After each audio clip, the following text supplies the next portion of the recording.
À chaque meeting, Hitler promet tout à tout le monde. Il promet de rebâtir une Allemagne puissante. Il promet du travail pour tous. Il promet un mari à chaque femme allemande. Il promet de déchirer le déshonorant traité de Versailles.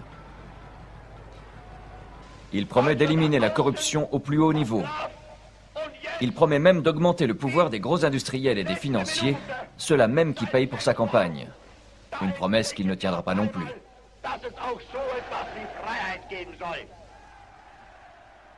Et à chaque meeting, il promet de casser les Juifs. Ils sont responsables de tout, hurle-t-il. Voilà la seule promesse qu'il tiendra amèrement jusqu'au bout.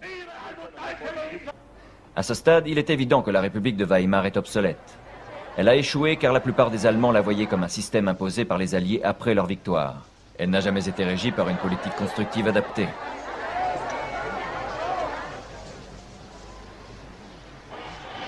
Trop de gens qui détenaient le pouvoir du temps du Kaiser étaient restés en place. Cela avait été, hélas, une république sans véritable républicain, une démocratie sans aucun démocrate.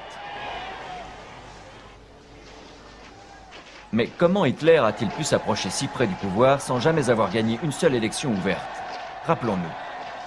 Premièrement, les industriels, les financiers et les banquiers, les propriétaires terriens et les militaires ont tous vu en Hitler leur unique rempart contre les organisations de travailleurs. Deuxièmement, les classes moyennes se souvenaient de la période de l'inflation. Elles avaient peur de perdre ce qu'elles avaient gagné depuis.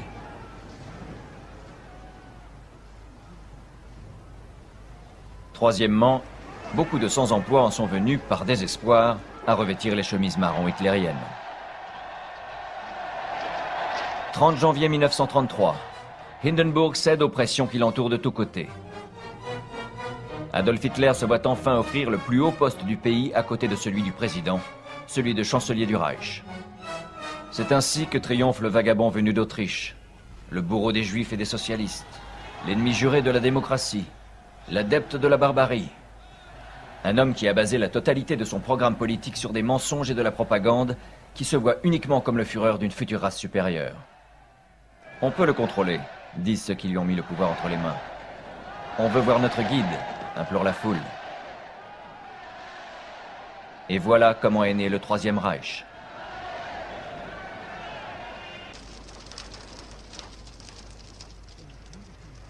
Le Troisième Reich prend naissance au milieu des flammes.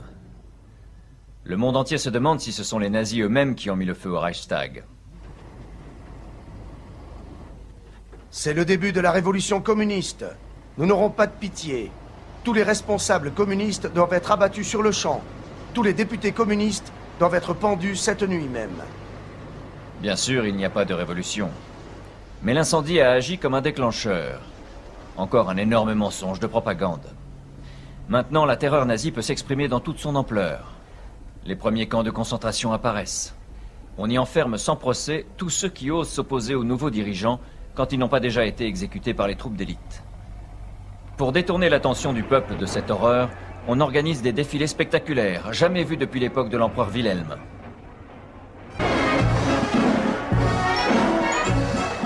Deux jours plus tard, l'Assemblée du Reichstag se réunit dans son nouveau siège, l'Opéra Kröll. On doit y voter une loi totalitaire qui retirera tout pouvoir aux représentants du peuple. Hitler, en tant que chancelier, aura tous les pouvoirs. Le président du Reichstag, qui n'est autre qu'Hermann Göring, surveille les procédures avec des jumelles. Tous les députés communistes ont été soit arrêtés, soit assassinés. Parmi les nombreux autres partis, seuls les démocrates sociaux, par la voix d'Otto Wels, s'opposent à cette loi cruelle. Tous les autres votent avec les nazis.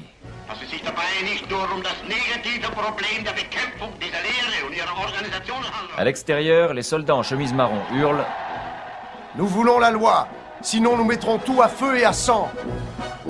Et ils ont obtenu leur loi. Ainsi d'ailleurs que le peuple allemand tout entier. Tout de suite, Goebbels prend le contrôle de la presse et de l'information.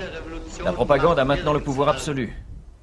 Chaque jour, les journaux se voient dicter ce qu'ils doivent écrire et comment l'écrire, et ce qu'il ne faut pas dire. Tous les scénarios sont maintenant soumis à la censure. Le choix des acteurs également. Dorénavant, le peuple allemand saura uniquement ce que le Führer veut bien qu'il sache. La propagande nous a portés au pouvoir. La propagande nous a permis d'y rester. La propagande nous permettra de conquérir le monde. Depuis ses premiers pas munichois, Hitler avait adopté comme emblème nazi un vieux symbole hindou, la croix gammée, la svastika. Il en fait dorénavant des millions de semblables.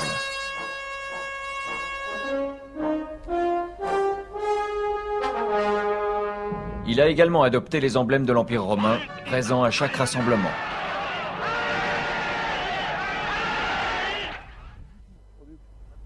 Et c'est à Mussolini qu'il a emprunté son salut fasciste. Le peuple est gavé d'imagerie et de slogans. Führer, commande-nous, nous t'obéirons. Le Führer a toujours raison.